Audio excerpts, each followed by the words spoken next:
nightmare worse than death.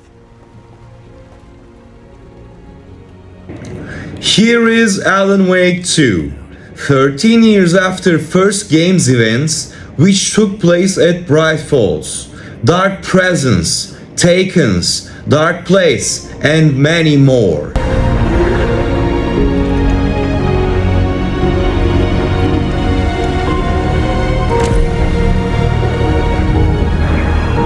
Another way to look at it? I had brought the Dark Place here with me. I never had gotten out. Maybe after this I finally could. It was a fool's hope. I had no choice. I had to do it. That didn't make me any less terrified.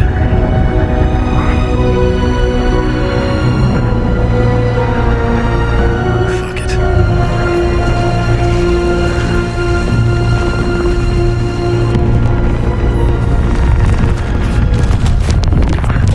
In this second game, Dark Presence, Wake's double named Scratch, continues to create its own version of life through Alan Wake's writings. The scenario was the same at the first game and it's continuing like same, but with differences. This is a horror survival and action game. More than 20 hours and there is a lot to do in this game which can entertain you. In the first game, we were playing with only as Alan Wake at Bright Falls. Now, in the second game, there is an additional character, Saga Anderson. Saga Anderson is an FBI agent who tries to solve mysteries around Cauldron Lake cult murder and slowly dragging into Wake's disappearance story.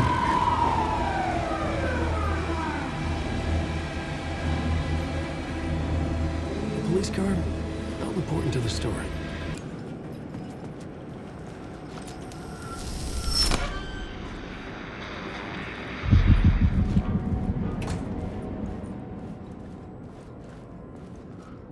Alan Wake 2 has great lighting, colors and graphics, especially if you are playing on PS5 Pro. PS5 version is also very good, but the real deal shows itself on PS5 Pro. The game works on 60 FPS on both consoles. We are playing at two different reality. One of these is real life and we play as Saga Anderson. In this reality, we are trying to solve mysteries around the killings which have been orchestrated by Cult of Tree. Saga Anderson has come to Bright Falls after a murder of a detective, and she is encountering with the Cult of the Tree. Therefore, she finds herself in Alan Wake's story. In the other reality, we play as Alan Wake, and in this, we are trying to find our way back to Bright Falls while we are tracking down the murder sites. These two places sometimes overlaps on each other and creates a chance for Alan Wake and Saga communicate together. This communication gives chance for both Alan and Saga to defeat Scratch, who is Wake's double. In this game, there are lots of combat sequences and accuracy is everything. The combat is mostly about accuracy and using resources efficiently. You have a dodge chance either. For to kill the enemies, you have to destroy the shadow shield or barrier on enemies and then you can shoot. The shots which have been shooting before using flashlight will not have any impact on enemies' health. There are a couple of enemy types and they can really hurt you. In the game, you have to be very careful. Enemies are very aggressive and they are always trying to do damage to you. Usually, you are facing with two enemies, but sometimes they become 4 or 5 in Alan Wake's parts. And this is the game's hard parts. With so many enemies, you have to do tactics and quick slot some weapons and health tools. Alan Wake has something similar like Mind Place. In Alan Wake's Mind Place, you are applying plots to the scenes and creating a way forward. Alan Wake also has a lamp which captures light and changes the surroundings around him. This tool is useful for creating a way and progressing further to story. There are upgrades in the game. Alan gathers upgrades with power of words, which is something like a yellow spiral writings. Saga collects upgrade materials from lunchboxes.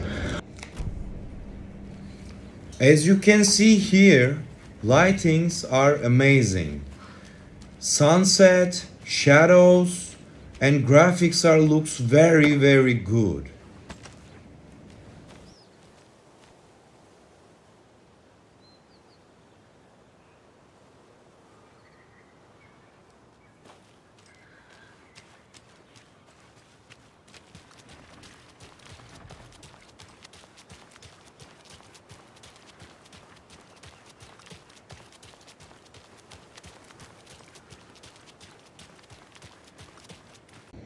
This is an example of a mind place profiling section.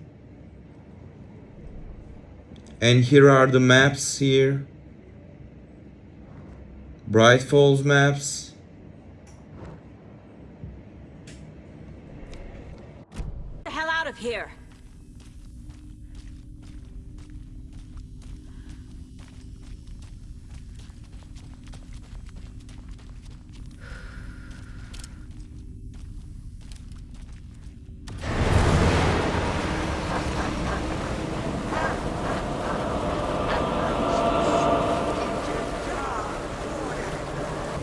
This is a sequence of a boss battle. There are bosses in the game and they're not very hard, but you have to be careful and you have to be aware of your surroundings.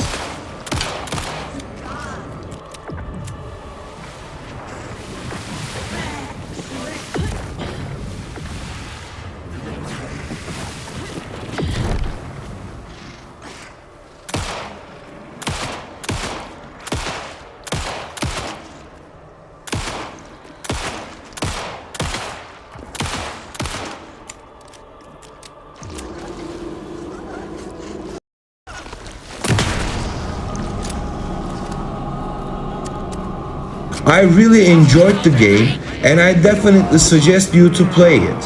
I wanna see you in the comments, and if you like the video, subscribe for more. Thank you for being here and thanks for watching.